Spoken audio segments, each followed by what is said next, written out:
Beef pares. Tara, luto tayo. Simulan natin yan sa pagpapalambot ng karne. Nilagyan ko lang ng sibuyas tsaka ng pamintang buo.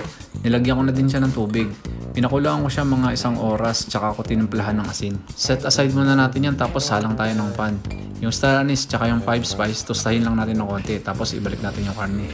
Lagyan na din natin yung luya, toyo, oyster sauce, paminta, saka yung natirang 5 spice. Saka natin ibalik yung pinagpakuluan. Halu-haluin lang natin ng ganyan tapos ilagay na natin yung cornstarch. Ikaw nang bahala kung gaano kalapot ang gusto mo. Plating na tayo. Syempre, hindi mawawala yung garlic rice. Sali na din natin tong beef pares. Garnishan lang natin ng onion leaves at ng konting garlic. Ayan, may beef pares ka na. First time kong magluto nito.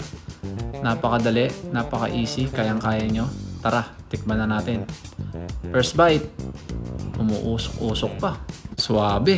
Hinay-hinay lang din sa pagkain ng beef pares. Sabi nga nila, ang sobra masama. Okay na siguro yung paminsan-minsan lang. Kaya pag ganito ang nakahaing sa'yo, sulitin mo na. Mag-jogging ka na lang mamaya. Kain tayo!